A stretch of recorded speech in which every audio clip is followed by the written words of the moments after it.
Hello everybody, welcome to ভবঘুরের হেসেল। আমি দাঁড়িয়ে আছি কিন্তু আমাদের বাড়ির ছাদে। আমাদের বাড়ির ছাদে সুন্দর একটা ছাদ বাগান আছে, বাড়ির সামনেও আছে। সেই ভিডিও একদিন আপলোড করব। তবে আজকে আপলোড করব একটা রিভিউ কালিম্পং এর একটা হোটেলে।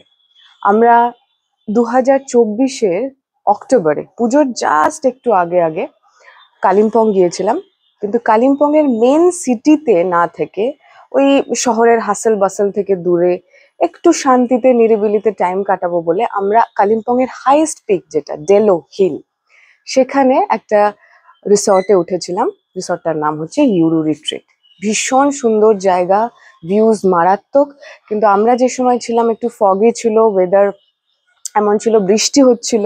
তা সত্ত্বেও আমরা সকালের দিকে বেশ ভালো মাউন্টেন রেঞ্জটা দেখতে পেয়েছিলাম। যদি তোমরা এমন সময় যাও যখন বেশ ক্লিয়ার ওয়েদার থাকবে, আমার তো মনে হয় কাঞ্চনজঙ্ঘাও দেখতে পারো, হয়তো পেয়ে যেতে পারো যদি কপাল ভালো থাকে। তো দেখো তোমরা কেমন লাগলো জানিও। আর অবশ্যই ইউরো রিট্রিট কিন্তু ভিজিট করো একবার হলেও।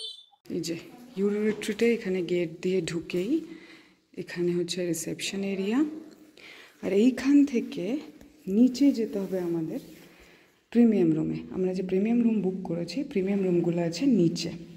তো এই যে সিঁড়ি দিয়ে নিচে চলেছি।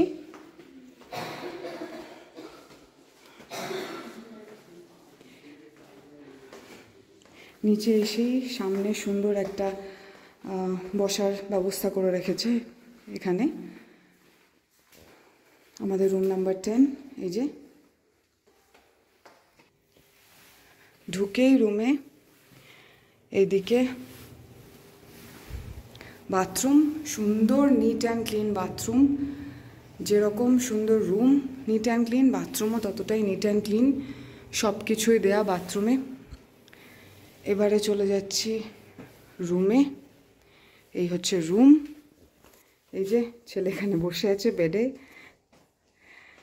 এখানে সুন্দর সিটিং অ্যারেঞ্জমেন্ট।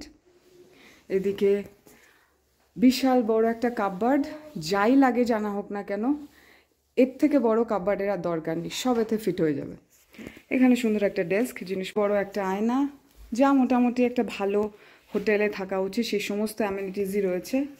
কেটল, টি, কফি অ্যারেঞ্জমেন্ট সমস্ত কিছুই রয়েছে। এখানে একটা ডেস্কের মতো, সাথে ড্রয়ার, কত শেলফ চাই। এদিকে ড্রয়ার, ওদিকে ড্রয়ার। তার সাথে যেটা ভীষণ ভালো লেগেছে সেটা হচ্ছে যে একটা ওয়ার্ক ডেস্কের মতো এখানে করে দিয়েছে। তো অনেকেই স্টেকেশনের মতো চলে আসে, দরকার মানে বাইরেও যাবে, কাজও করতে হবে, ভ্যাকেশন এনজয় করবে সাথে কাজও, তাদের জন্য এই জায়গাটা কিন্তু দারুণ। এখানে একটা নিজের ল্যাপটপ সেট করে এনজয় করতে করতে কাজ করতে পারে। আর যেটা এই রুমের সব থেকে বড় অ্যাডভান্টেজ সেটা হচ্ছে এই, ওহো, এখন কিছু বোঝা যাবে না কেন কি সবটাই মেঘে ঢেকে গেছে। এইখান দিয়ে এই পুরো এই রেঞ্জটাতে পাহাড়ের একদম পাহাড়ে ঘেরা যাকে বলে। সকালের দিকে যখন আমরা বসেছিলাম এখানে বসে চা কফির সাথে আমরা পাহাড় এনজয় করছিলাম, ওই দিকেই তাকিয়ে বসেছিলাম, একদম ঘুরে চলে গেছিলাম। মাঝে মাঝে মেঘ সরে গিয়ে ক্লিয়ারও হয়ে যায়, আপাতত মেঘে ঢাকা। এই যে এখানে সুন্দর বসার জায়গা। এই হচ্ছে মোটামুটি রুম। এদিকে বেড, এই যে এই পাশেও একটা ডেস্ক। সো এটা পুরো ক্যামেরাতেও পরিষ্কার বোঝা যাচ্ছে যে নিচ থেকে এরকম রোল করে করে উঠছে মেঘটা ওপরে, তাই না?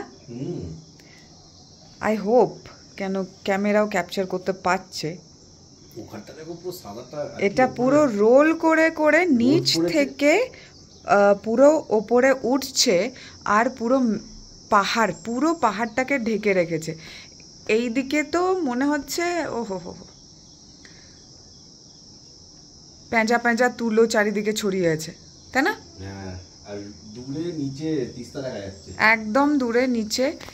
এই জায়গাটাতে, আমি জানি না ক্যামেরাতে কতটা পসিবল, বাট এই জায়গাটাতে ঠিক দেখাচ্ছি, দেখো এই জায়গাটাতে তিস্তাটা বইছে।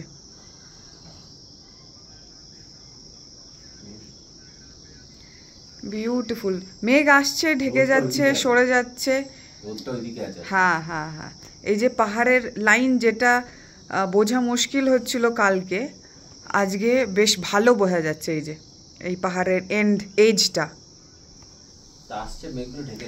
ঢেকে দিচ্ছে, আবার খানিকক্ষণ পর সরে যাচ্ছে, আবার ঢেকে দিচ্ছে। But it's beautiful beautiful. পাহাড়ে এসে এরকম ভিউ পেলে আর কি চাই, এটাই তো চাই।